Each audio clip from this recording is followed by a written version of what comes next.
The rain comes down in thin, needling lines, turning the empty sidewalk into a sheet of trembling reflections. It is almost midnight when Mara Ellis steps out of the diner where she works the closing shift, tying her worn jacket tighter around herself as the neon sign buzzes behind her. The world feels cold in a way that slips under the skin, cold in a way she can no longer outrun. Her sneakers splash through a shallow puddle, and she pulls her backpack higher on her shoulder, trying to ignore the ache in her arms after 12 hours on her feet. But then she sees him, a man slumped against a bent street pole, one hand pressed to his ribs, breath fogging in harsh, uneven bursts. His shirt is torn, soaked from the rain, and there is a smear of red on the concrete beneath him. Not much, but enough to make her steps falter. The street is empty. No cars, no voices. Just him, just her. Mara swallows. Sir. Hey. Are you all right? The man lifts his eyes, unfocused but alert enough to meet hers. He is younger than she expected. Tall, sharply built, with the kind of presence that should have filled a boardroom, not a deserted street corner in the rain. But right now, he looks like someone hanging on to consciousness with the last thread of willpower he has left. I just need a minute, he manages, voice low and hoarse. Someone ran a light. Hit my car. I walked away from it, I guess. His hand slips. His body tilts. Mara drops her backpack instantly. No, you are not just sitting here. Come on, she loops his arm over her shoulder. His weight is heavy, almost too much, but she braces her legs and holds. Rain pours down her hair, soaks into her jacket, but she keeps moving, guiding him toward the warm glow of the diner's back door. Inside, the diner is empty. Chairs flipped. Lights dim. But the first aid kit still hangs on the wall. It's the same one she uses when she slices a thumb prepping vegetables or burns herself on a skillet. She pulls it down, hands trembling, breath a little shaky because she is suddenly aware that she is alone with a stranger, who is hurt badly enough to scare her. She sits him on a booth bench and kneels. Do not pass out. Stay with me. His eyes flicker, narrowing as he studies her face, as if trying to place her. Rain clings to his dark hair. He looks disoriented, exhausted, but there's something else there too. Something guarded. Something proud. She does not know he is Colton Drake, the reclusive billionaire whose name flashes across financial magazines. She does not know he grew up in a world where vulnerability was forbidden, and trust even more so. She does not know the board of his own company had been threatening him for weeks, or that the hit and run tonight was not an accident at all. All she knows is that he is hurt. Mara tears open a sterile. Adam presses it gently to the cut on his side. Her fingers shake when she realizes how close the wound is to being something far worse. You should be in a hospital, she whispers. No hospitals, he answers quickly. Too quickly. Please. The word please is the thing that burrows under her ribs. Men like him do not say it unless they mean it. Whatever he is running from, he is desperate. She ties a strip of cloth around his ribs, tight enough to keep pressure on the wound. The cloth is cheap cotton and frays easily, but it holds. Her breath hitches when she sees a symbol inked faintly on his skin, half hidden beneath an old scar. A shape she has seen her whole life on her mother's shoulder. A shape no one ever explained. She looks away before he notices. You are going to be all right, she says softly. I am here. I will not let anything happen to you. For a moment, something in him eases. His posture straightens. His breathing steadies. The storm outside knocks against the windows, but inside, there is only the quiet warmth of a stranger's hands, the soft hum of the refrigerator, and the unspoken truth that tonight is the beginning of something neither of them understands yet. Mara tapes the last bandage and forces a smile she hopes is reassuring. There, you are safe now. Have you ever found yourself helping someone you should have walked away from? Would you have stopped for him on a night like this? If you want the next part, comment yes to continue the story. The storm finally softens near dawn, leaving the streets washed clean and quiet. Inside the empty diner, The overhead lights flicker as Mara Ellis finishes the last strip of bandage around Colton Drake's ribs. His breathing has steadied, but the exhaustion in his eyes sits deep. Like a man who has been running long before tonight. "You should rest," she says, pulling a chair beside him. Just for a moment, he lets his head fall back against the booth, jaw tight, as though relaxing costs him something. "I did not mean to scare you." "You did not," she answers, even though her hands are still trembling slightly. "I have just never pulled someone out of a wreck before." He studies her, rain still drying on his hair, a faint strain around his eyes. "Most people would have kept walking." "Most people are tired," she replies. But tired does not mean heartless. For a moment, something flickers in him. A question, a memory, maybe a warning. She reaches for her backpack and pulls out a small thermos. "I have 1 serving of coffee left. Strong enough to wake the dead. Want it?" He accepts it with a soft huff of disbelief, both at her generosity and at himself for needing it. The warmth steadies him. Color slowly returns to his face. "Thank you," he murmurs, "for all of this." Mara shrugs, trying to downplay the fear she felt earlier. "I do what I can. Nurses, doctors, heroes, that is not me. I am just the person who closes the diner at night." But Colton shakes his head slightly. "You did more than most people with real authority would have done." She does not know what to say to that. Compliments from strangers usually slide off her like rainwater. But something about his tone feels too sincere to ignore. The diner's neon sign buzzes, cutting through the silence. Mara glances at the clock on the wall. "I need to check if the buses are running. I have to get home before my mother wakes up." Colton straightens, pain tightening his expression. "You take care of her alone?" "Mostly she is sick. Some days are better. Some are not." Mara hesitates, unsure why she is telling him this. "She had a life before I was born. A whole past she will not talk about. The only piece I have is this strange tattoo she has had since she was young. A symbol." She stops talking abruptly, realizing the words are spilling out without permission. But Colton's posture shifts in a way she does not understand.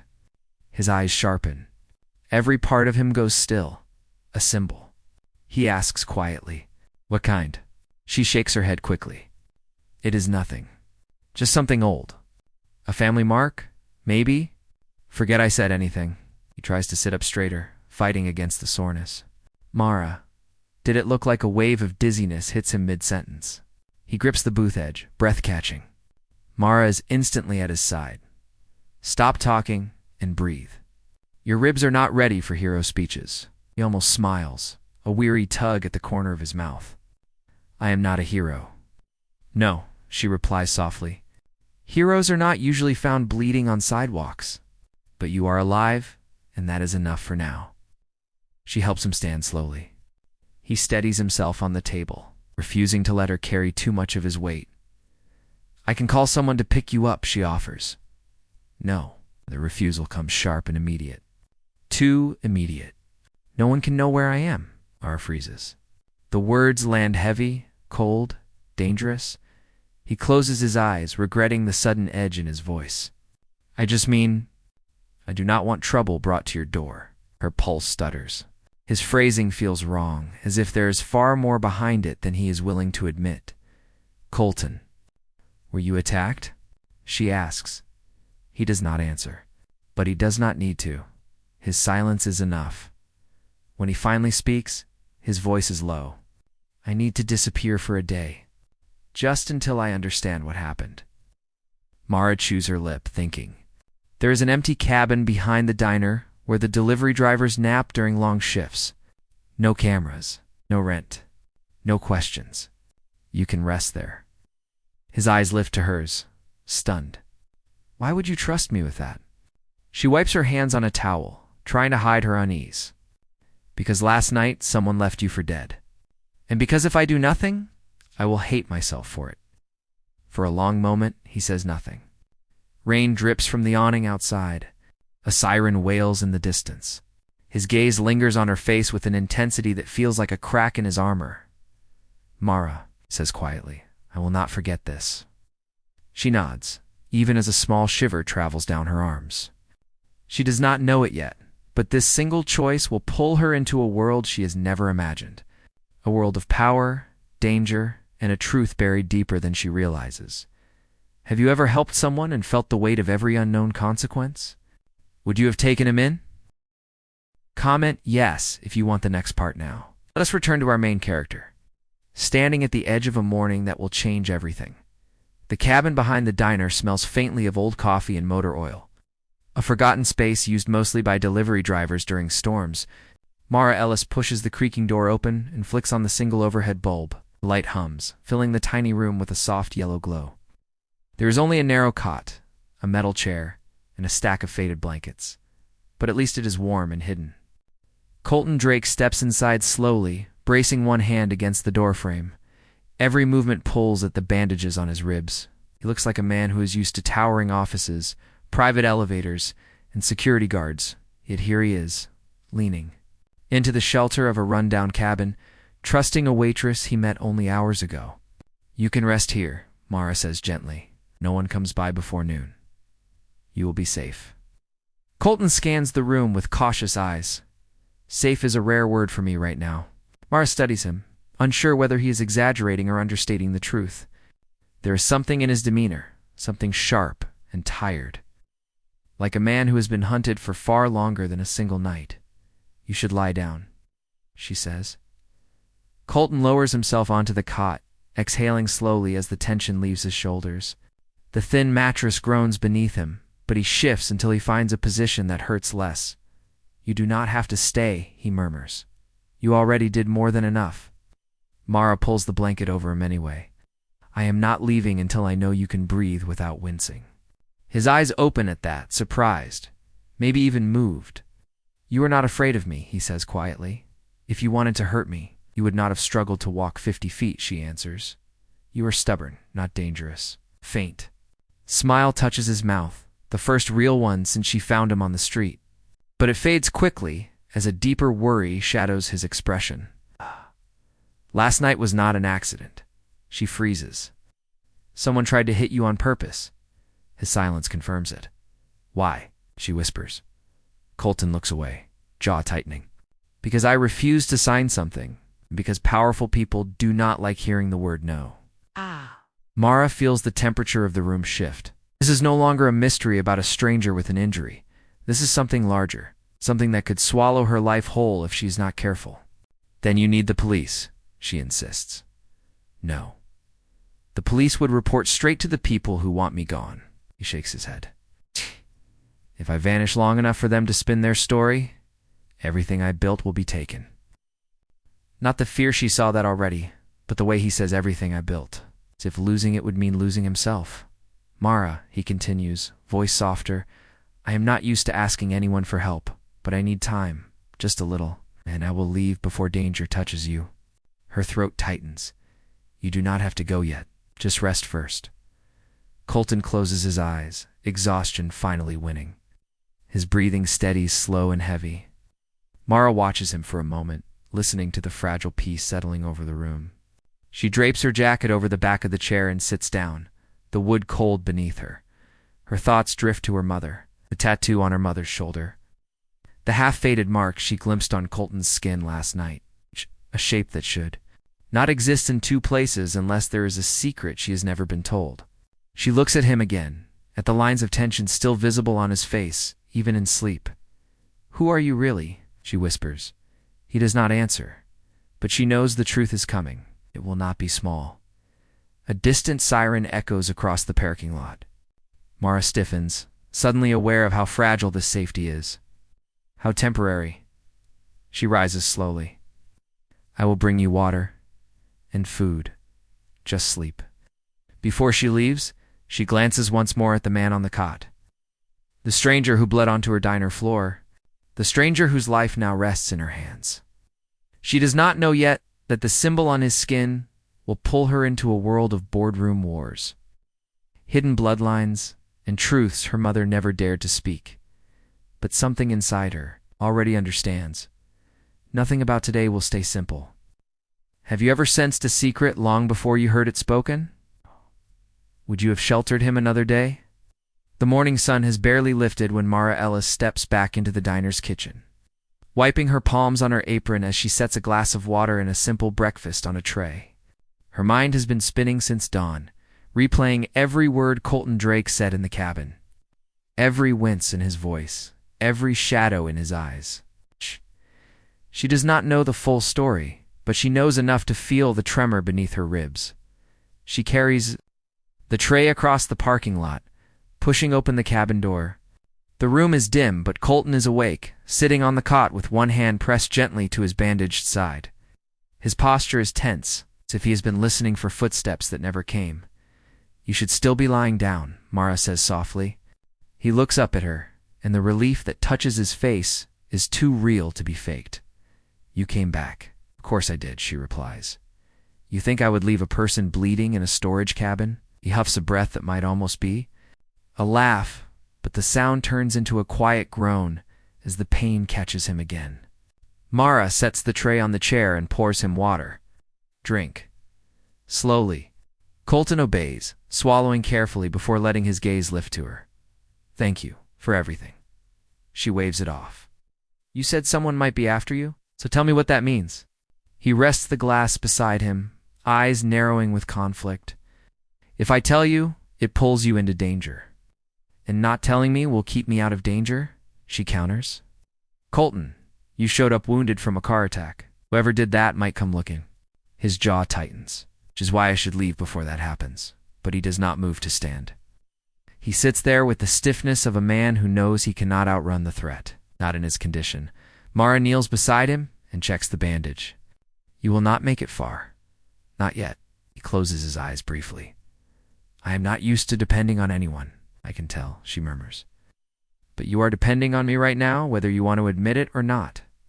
Her fingers brush the edge of the bandage, and she feels him tense. He turns his head away, as if hiding something sharp beneath the surface. "Colton," she says, quieter now. "Last night, when I was cleaning the wound, I saw something, a piece of a tattoo." He goes still. She continues, voice steady but careful. "My mother has the exact same symbol."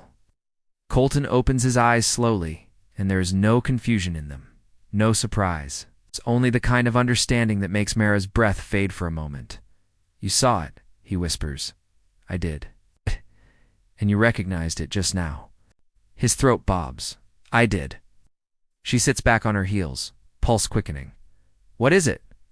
Why do you have the same mark as my mother?" He hesitates, not because he is unsure, but because the truth feels heavy. "Dangerous, Mara. That symbol is not random. In my family, it is a legacy mark. Only blood relatives have it." The room seems to shrink around her. Her heartbeat thuds against her ribs, sudden and sharp. "My mother is not related to you," she says quickly. "I never said she was," Colton answers. "But she may be connected to someone who is. Someone my family tried very hard to erase." A shiver travels through her spine. "What do you mean erase?" He looks away, rubbing his temple. "My father had a relationship years before he married my mother. A relationship that the family made him end. They destroyed everything connected to it. Every photograph, every record, every person who might tell the truth. If your mother has that symbol, it means she was part of something they wanted buried." The weight of the words lands inside her like a dropped stone. For years, her mother refused to talk about her past.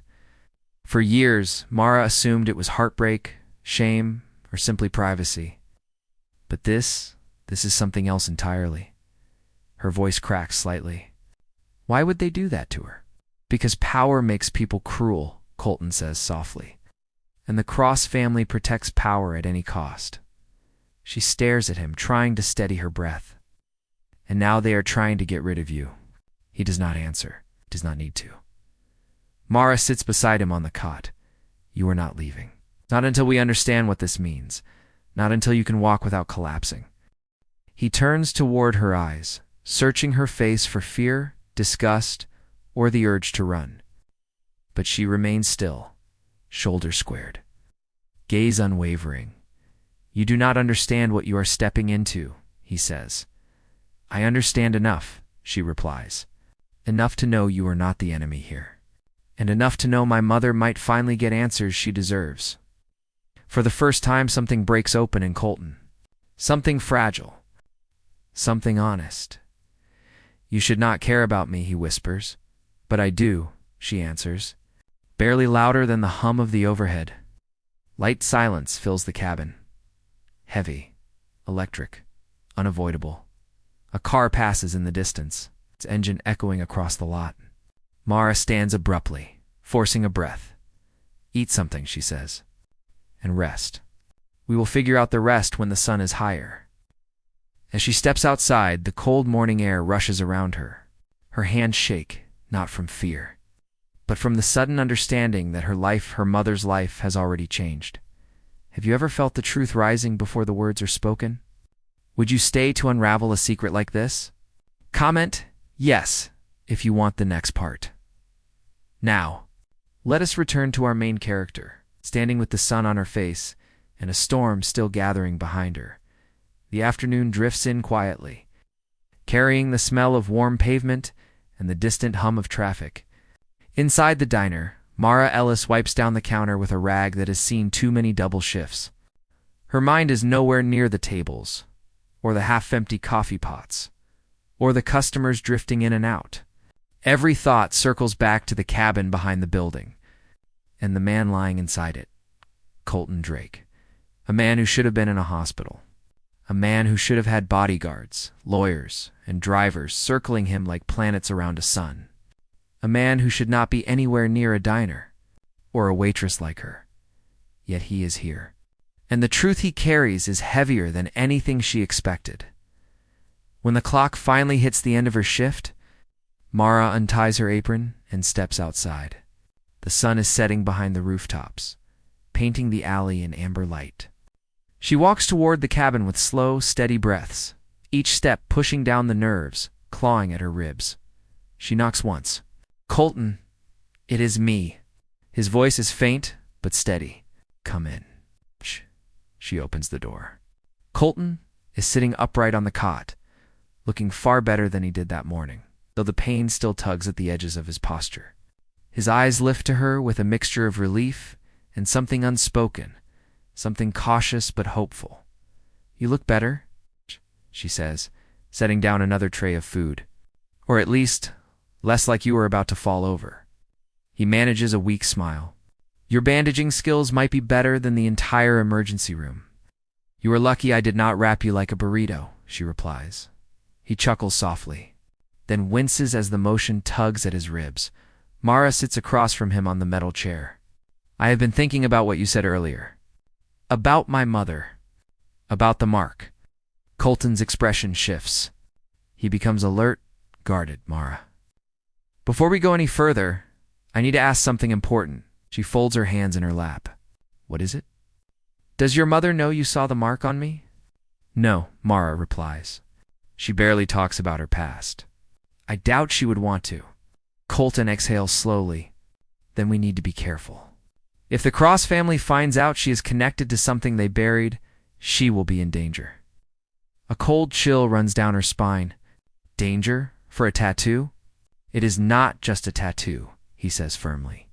"It is a symbol of inheritance, of belonging to a bloodline with more money, power, and political reach than you can imagine." Mara grips the edge of the chair. "Are you saying my mother might be related to your father?" Colton's eyes hold hers. "I am saying it is possible."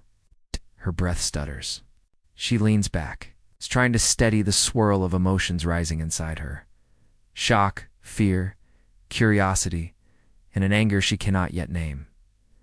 "My mother has struggled her entire life," she says quietly. "She worked 2 jobs. She skipped meals to feed me. She never had anything handed to her. If she was connected to your family, why would she live like that?" Colton's voice softens. "Because sometimes being connected to a powerful family means being punished, not helped." The words lodge deep in Mara's chest. She thinks of her mother's long nights, the way she always avoided mirrors, the tremble in her hands when old memories surfaced. Suddenly, the silence around her past feels less like shame and more like protection. Colton reaches for the edge of the blanket, gripping it as though grounding himself. Mara, I want to help you find the truth, but I need to get my strength back first, and I need to figure out who is behind what happened to me. She tilts her head. You said someone tried to force you to sign something.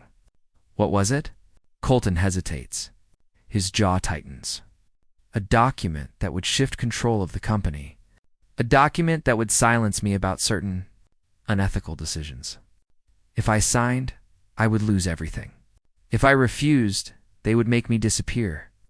So the attack was part of silencing you, Mara says quietly. Yes. And if they succeeded, they could rewrite the entire story. Mara clenches her hands. Then you are not staying here because you are hiding. You are staying here because you are fighting. His gaze meets hers with a steadiness she has not yet seen in him. Exactly. She breathes slowly, letting the truth settle. It is terrifying. It is real. And it is bigger than both of them. Mara, he says gently, I know this is not your problem. I know you have enough to carry. It is my problem now, she says, voice firm.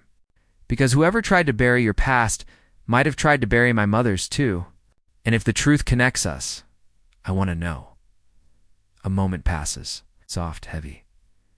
Charged Tolton swallows, his voice low. I do not deserve this kind of loyalty from someone I barely know. You do not have it yet, she answers. But you might, if you tell me everything when you are ready. He nods, a flicker of gratitude in his eyes. Then I will. Outside, the sun sinks behind the rooftops, leaving the world wrapped in the first shadows of evening. Mara stands. I will bring more supplies later, she says. Rest, heal, and then we start finding answers. As she steps out into the cool air, she feels a shift inside her, like a door slowly opening in a long, silent hallway. Night settles over the diner like a heavy blanket, the kind that makes every sound sharper and every shadow longer. Mara Ellis locks the front door behind her and steps out into the cooling air. The cabin sits only 30 yards away, but tonight the distance feels heavier, as if each step is asking her whether she truly understands what she is stepping into. She carries a small bag filled with clean bandages, pain relievers, and a thermos of soup. Her mother always said that warm food could steady even the most shaken heart. Mara hopes that is true now for both of them. When she opens the cabin door, Colton Drake is awake. But this time, he is not sitting on the cot. He is standing slowly, carefully near the narrow window, one hand braced against the wall. His shoulders are tense. His eyes follow the street outside, as if expecting someone to appear. You should not be standing that long, Mara says gently. He turns toward her, and something like relief flickers across his face. I heard tires slowing earlier. I did not know if they were stopping here.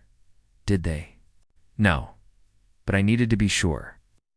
Mara sets the bag on the chair and steps closer. Colton, you are looking over your shoulder like someone might break down the door. Is it that serious?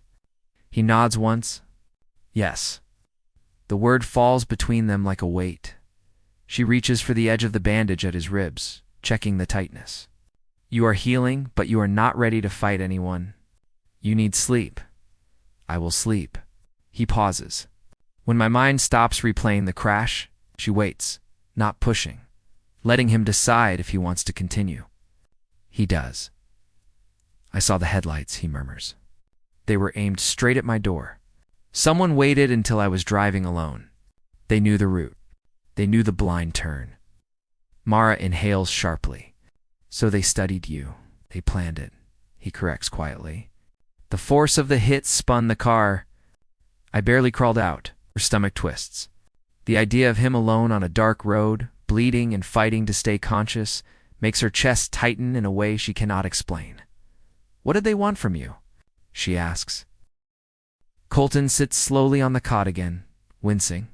Control. My father built the company, but I rebuilt it. When I refused to sign away the decisions that mattered, they moved to remove me entirely. And they would have gotten my mother out of the way too, Mara whispers. He looks up sharply. That is why you need to be careful. They erased my father's first relationship.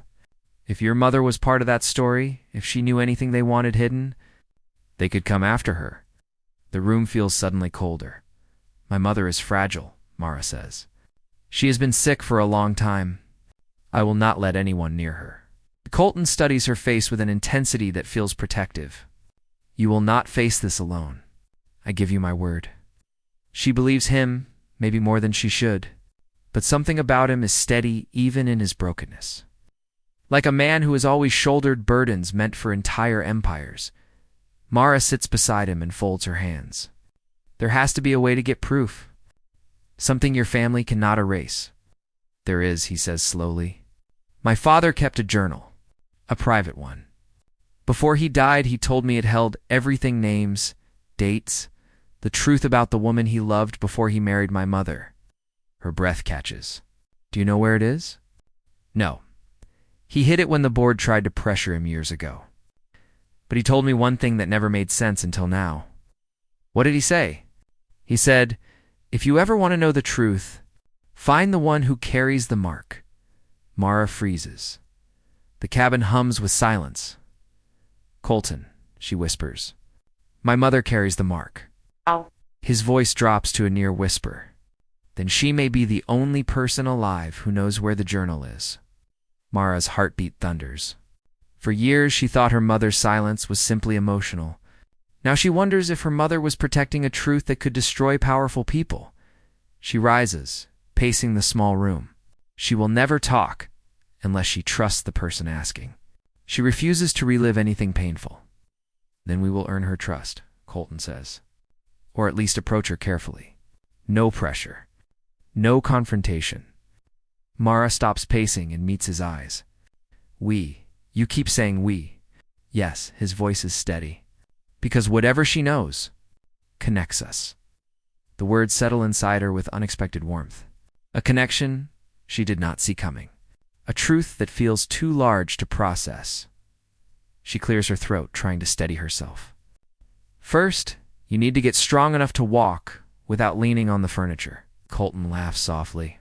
Fair enough. Mara hands him the thermos.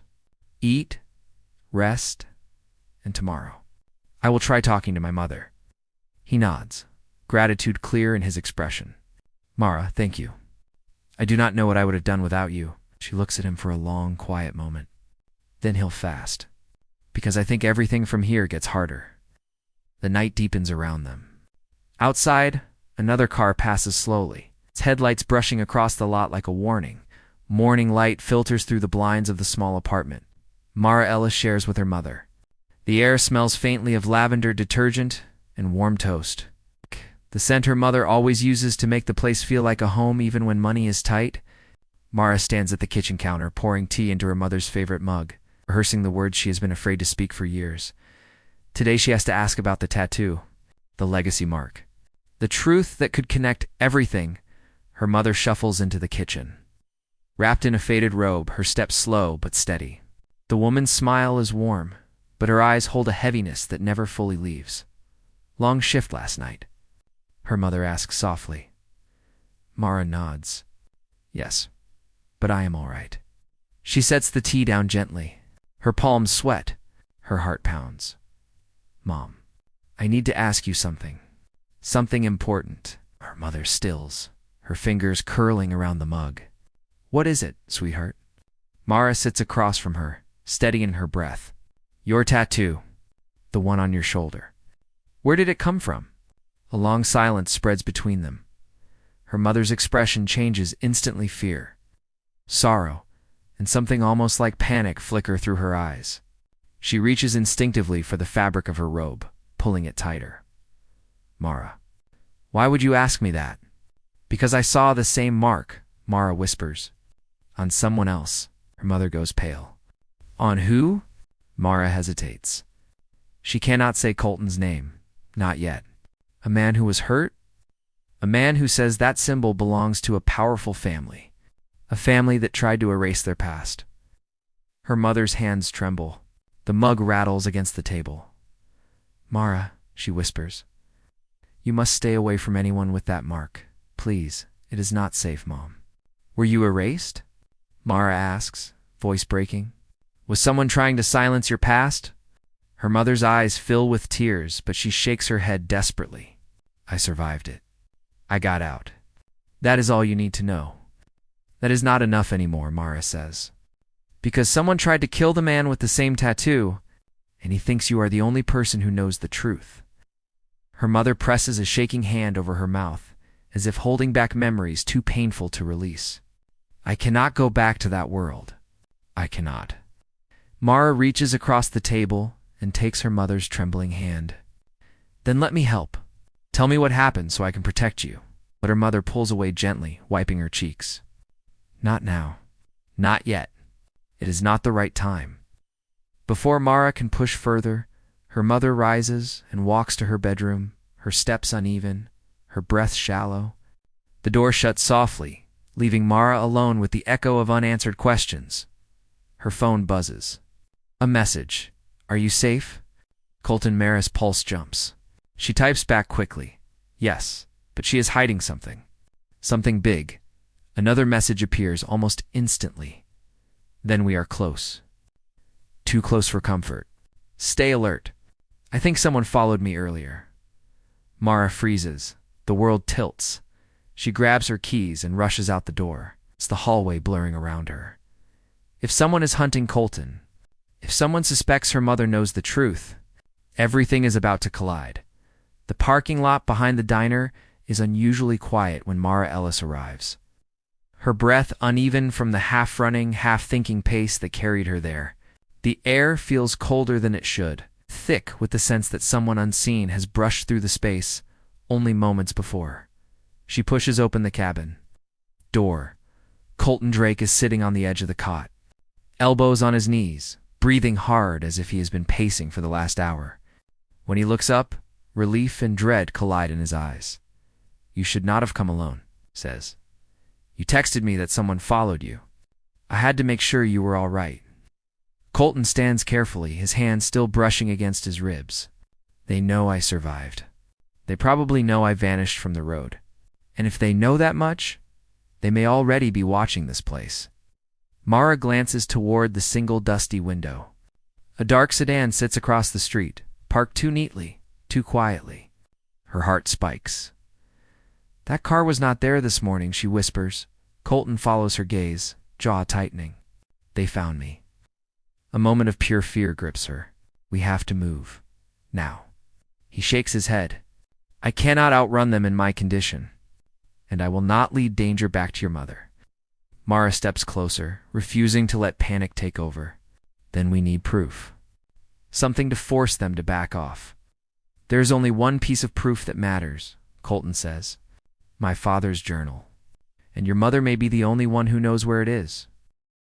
She feels the weight of those words press against her ribs. Her mother crying at the kitchen table. Her mother pulling her robe higher to hide the tattoo. Her mother whispering, I survived it. Mara swallows hard. She is terrified, Colton. Something happened that broke her. And asking her again right now will only push her deeper into fear. Colton looks down, regret shadowing his features. I never wanted her dragged into this. But if she knows where the journal is, it may be the only way to expose who ordered my attack. Mara lifts her chin. Then we will get the truth. But we will do it without scaring her. Before Colton can answer, a soft crunch echoes across the gravel outside. Footsteps. Heavy. Slow. Intentional. Colton reaches for Mara instinctively. Get back! The handle of the cabin door rattles once, twice, as if someone is testing it. Mara's breath sharpens. Colton motions for her to stay behind him. Even though every movement sends pain through his body, the door does not open. Instead, a voice drifts through the thin wood. Calm, cold. Mr. Drake, we know you are inside. Mara clamps a hand over her mouth. Colton's face hardens. Do not answer, he murmurs. We would prefer this. Stay quiet, the voice continues. Your disappearance is already creating complications. Mara's pulse hammers against her throat. She recognizes the tone, corporate, polished. The voice of someone who has given orders their entire life. The voice shifts, colder now. You have 50 seconds before we come in. Colton whispers urgently, Mara, there is a back exit. Take it. Run to the diner and leave through the side alley. I am not leaving you. You have to. If they get you, they get your mother too. Go. His words slice through her hesitation. She grips his hand once fast. Firm, desperate, then slips toward the back door of the cabin. She hesitates just long enough to see Colton straighten, bracing himself for whatever comes next even though he is still injured. Mara, he says softly, find the truth. No matter what. A throat tightens. Stay alive. No matter what. Footsteps gather outside. Mara opens the back door and disappears into the shadows, heart pounding, fear burning. The truth now chasing her as fiercely as the danger outside. Mara Ellis runs through the narrow alley behind the diner. Her breath sharp in the cool night air. Every shadow feels too close. Every sound feels like it belongs to someone chasing her. She presses her back against the brick wall and forces herself to breathe. She needs to think. She needs to protect her mother. And she needs to get Colton Drake out of this alive. She dials her mother with shaking fingers. Mom, please listen, Mara whispers. You need to pack a small bag. Do not open the door for anyone. I am coming home, her mother's voice trembles. Mara, what is happening? Someone is after the man with the tattoo, and they may come for you too. I need the truth, Mom. I need it now. There is a long pause. Then her mother exhales, a sound heavy with resignation. Come home. I will tell you everything. Mara hangs up and sprints toward the bus stop at the end of the block. As she waits, every muscle in her body is coiled with dread. She glances back at the diner and the cabin behind it. She cannot see Colton, but the memory of the voice outside that door still echoes in her bones. The bus pulls up. She climbs in, heart pounding when she reaches the apartment. The lights are off except for the lamp in the living room. Her mother sits on the couch with an old tin box in her lap. Her hands tremble as she opens it. Inside is a small envelope, a faded photograph, and a folded sheet of paper worn thin from age. Mara, her mother whispers, I knew this day would come.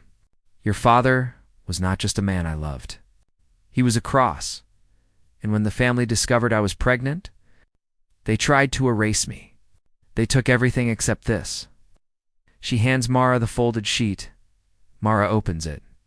It is a map, drawn by hand, marked with a small symbol, the same legacy mark on her mother's shoulder. The same half-hidden tattoo on Colton's skin. This is where he hid his journal, her mother says. Your father wanted the truth to survive, even if he did not. Mara feels the air leave her lungs. Mom, why did you never tell me? Because the Cross family destroys anything that threatens their power, her mother answers. I wanted you to live free from their shadows. Before Mara can respond, a soft knock echoes at the door. Her mother's eyes widen. Do not open it. But Mara hears a voice she recognizes through the woodweek, strained but alive. Mara, it is me. She runs to unlock the door. Colton stumbles inside, bruised and breathless, but still standing. I got away, he says. Barely. He sees the tin box. The map. The truth spread across the table. His voice breaks. You found it? Mara nods. My mother did. Colton turns to her mother, his expression full of respect. Thank you. What you have kept safe may expose everything they tried to hide. Right. Her mother lifts her chin. Then ended. For him? For all of us. Colton reaches for Mara's hand. With this journal, we can prove the attack. The cover-ups. Lies. We can clear my name and protect yours. Mara squeezes his hand. Then let us finish this together. Her mother steps closer and places the map in Mara's palm. Your father wanted the truth to save someone. Maybe he meant you. Maybe he meant this man. But I know he never meant for you to carry fear alone. Mara feels tears blur her vision. We will not. Colton meets her gaze, steady and sure. Whatever comes next, I am not running anymore. And neither are you. For the first time, the weight of the truth feels like something they can carry, because they are not carrying it alone. Have you ever felt the moment when fear stops controlling your life? Would you walk into danger if it meant reclaiming your story? Thank you for being here through every part of this journey.